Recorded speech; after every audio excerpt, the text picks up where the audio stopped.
Class 10th chapter 1 real number. इसका introduction देखेंगे। First आता है हमारे पास नेचुरल नंबर, जिसको हम एन से डिनोट करते हैं। और नेचुरल नंबर्स क्या होते हैं? Counting numbers are called natural numbers.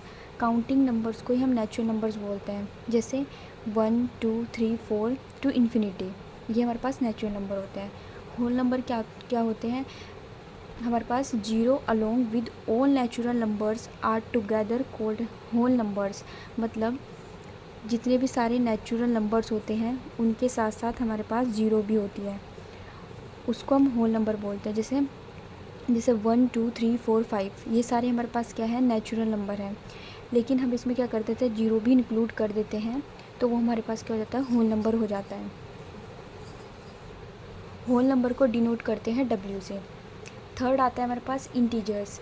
Integers को हम आई से डिनोट करते हैं और हम जेड से भी डिनोट करते हैं इंटीजर्स को, ठीक है। All numbers from negative infinity to, जैसे -3 -2 -1 0 1 2 3 डैश पॉजिटिव इन्फिनिटी, ठीक है। तो ज़ीरो जो होता है वो ना तो neither positive nor negative, zero ना तो पॉजिटिव होता है ना ही नेगेटिव होता है। इंटीजर्स में आते हैं हमारे पास negative integers, positive integer and zero, उसको हम क्या बोलते हैं? इंटीजर्स बोलते हैं। रेशनल नंबर क्या होता है हमारे पास? रेशनल नंबर को डिनोट करते हैं हम क्यू से। A number that can be return in the form of P upon Q, वो नंबर जिनको हम रिटर्न कर सकते हैं in the form of P upon Q. P upon Q की फॉर्म में हम इसको लिख सकते हैं। और जो हमारे पास पी एंड क्यू है वो हमारे पास इंटीजर्स होने चाहिए, एंड जो क्यू है वो नॉट इक्वल्स टू ज़ीरो होना चाहिए। मतलब हमारे पास पी अपॉन क्यू, ठीक है, मतलब पी अपॉन क्यू की फॉर्म में होनी चाहिए। और जो पी एंड क्यू है, मतलब पी और क्यू है, ये हमारे पास इंटीजर्स होने चाहिए, ठीक है। इसके बाद क्या होगा? जो क्यू है ना, मतलब ये जो हमारे पास डिनोमिनेटर है, ये क्यू जो है वो ज़ीरो के इक्वल नहीं होना चाहिए, ठीक है। उसको हम क्या बोलते हैं? रेशनल नंबर बोलते हैं। जैसे 5/8, 5/8 हम किस में लिख सकते हैं? ये पी है और ये क्यू है, इसको पी अपॉन क्यू की फॉर्म में लिख पा रहे हैं, तो ये हमारे पास एक रेशनल नंबर हो जाएगा। -5/6, 7/-5 -5, जैसे -5 है। अब बोलेंगे तो रेशनल नंबर नहीं है, नहीं, ये रेशनल नंबर है। जैसे -5/1, जिसके नीचे कुछ नहीं होता तो उसके नीचे हम 1 लिख देते हैं, तो ये पी है और ये क्यू है, तो ये भी हमारे पास क्या होगा? एक रेशनल नंबर होगा। जैसे 3 है, 3 के डिनोमिनेटर में हमने क्या लिख दिया? 1 लिख दिया, तो ये भी पी अपॉन क्यू की फॉर्म में होगा। 0 है, 0 भी हमारे पास 0/1, तो ये पी है और ये क्यू है। मैंने क्या बोला? जो क्यू है वो ज़ीरो नहीं होना चाहिए। पी ज़ीरो हो जाएगा चलेगा, लेकिन क्यू ज़ीरो नहीं होना चाहिए, तो ये भी हमारे पास ज़ीरो भी एक रेशनल नंबर होगा। इसमें क्या आते हैं हमारे पास? रेशनल नंबर में नेचुरल नंबर्स आते हैं, जो भी हमने देखा 1 2 3 4 ये आते हैं। इंटीजर्स आते हैं, positive number, negative number and zero, ठीक है, ये भी आता है इसमें। इंटीजर होल नंबर आते हैं, जैसे 0 1 2 3 4 5, ठीक है। और हमारे पास fourth terminating decimal. Terminating decimal हमारे पास क्या होता है? जिसका रिमाइंडर हमारे पास ज़ीरो आता है, तो ये मतलब कम्प्लीटली डिवाइड हो रखे हैं, ठीक है, तो ये बोलेंगे टर्मिनेटिंग डेसिमल। फिफ्थ, इसमें वो नंबर्स आते हैं जो नॉन टर्मिनेटिंग, मतलब जिनका रिमाइंडर ज़ीरो नहीं आता है, और एंड रिकरिंग, मतलब रिपीट होते हैं। मतलब जैसे एग्जांपल है हमारे पास, ये दे रखा है 8.121212 डैश डैश, ठीक है। तो हमारे पास क्या कर रखा है? नॉन टर्मिनेटिंग है, मतलब हमारे पास इसका क्या आ रहा है? रिमाइंडर जो है वो ज़ीरो नहीं आ रहा है, और साथ साथ ये रिपीट भी हो रहे हैं, मतलब यही 12 बार बार रिपीट हो रहा है, इसलिए हमारे पास रेशनल नंबर में ये नंबर भी आते हैं। फिर आता है हमारे पास इरेशनल नंबर, ठीक है। इरेशनल नंबर क्या होते हैं हमारे पास? इसको हम रिप्रेजेंट करते हैं क्यू डैश से, ठीक है। इसको r-q से भी रिप्रेजेंट करते हैं, आई से भी रिप्रेजेंट करते हैं, पी से भी रिप्रेजेंट करते हैं, ठीक है।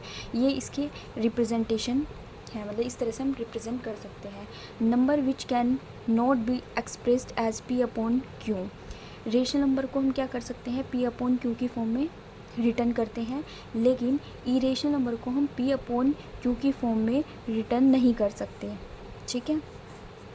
Where P and Q integers, P and Q integers होंगे दोनों, लेकिन क्यू हमारे पास इक्वल नहीं होगा ज़ीरो के, Q is not equals to zero, ठीक है। जैसे एग्जांपल है √2, √3 पाई। ठीक है, ये हमारे पास किसके एग्जाम्पल है, इरेशनल नंबर के एग्जाम्पल है। जैसे not a perfect square root, मतलब इरेशनल में वो नंबर्स आते हैं जिनका एक परफेक्ट स्क्वायर नहीं बनता है। ठीक है, जैसे √2, √3, √5 पाई, ये हमारे पास एक परफेक्ट स्क्वायर नहीं बनाते हैं। और इसके अंदर नॉन टर्मिनेटिंग मतलब जिसका रिमाइंडर 0 नहीं आता है, एंड नॉन रिकरिंग मतलब हमारे पास जो बार बार क्या होते हैं, बार बार एक नंबर रिपीट भी नहीं होता है, एक नंबर बार बार रिपीट नहीं होता है, ये बोल रखा है इसमें। जैसे नॉन टर्मिनेटिंग का भी मतलब क्या बोला, जिसका रिमाइंडर 0 नहीं आता है, मतलब बार बार ये आगे जा रहे हैं। ठीक है, इसका जो रिमाइंडर है वो 0 नहीं है। और नॉन रिकरिंग का मतलब ये है कि मतलब ये एक नंबर बार बार रिपीट भी नहीं हो रहा, मतलब हर बार डिफरेंट नंबर आ रहे हैं हमारे पास। रियल नंबर्स को डिनोट करते हैं हम आर से।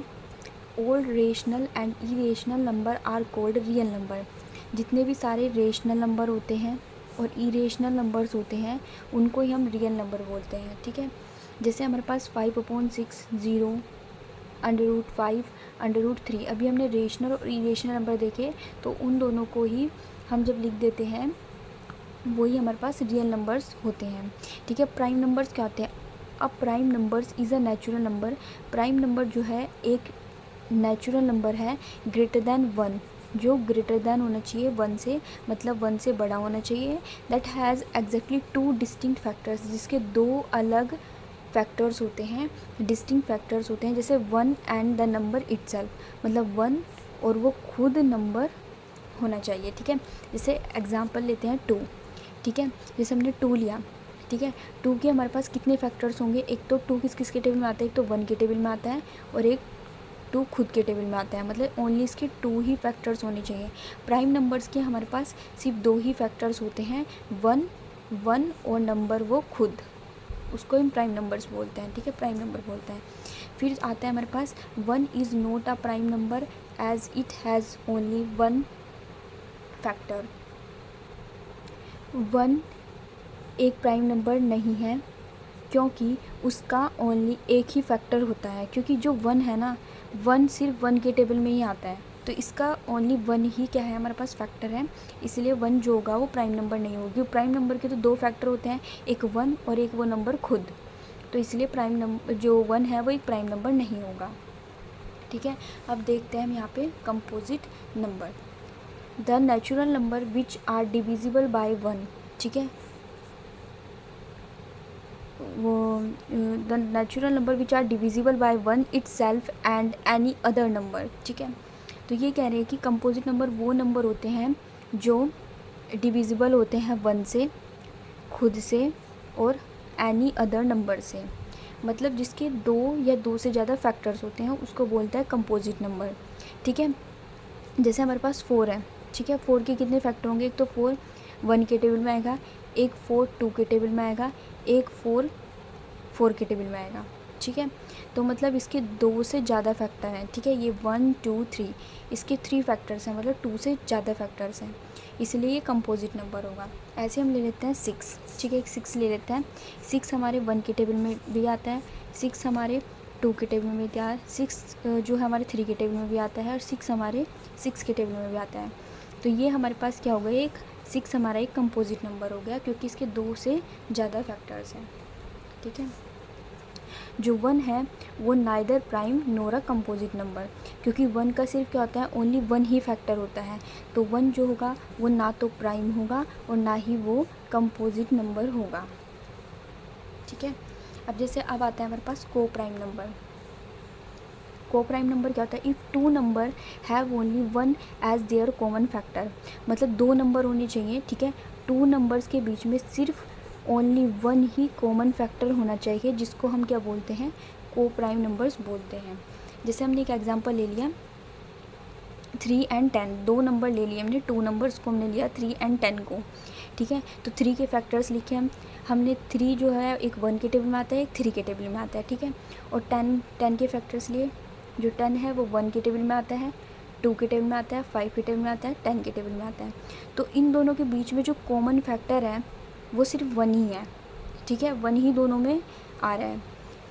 तो हमारे पास जो कॉमन फैक्टर है वो 1 है, मतलब हमारे पास दो नंबर्स के बीच में सिर्फ ओनली एक ही कॉमन फैक्टर आना चाहिए, मतलब 1 ही कॉमन फैक्टर आना चाहिए, उसको ही हम कोप्राइम नंबर बोलते हैं।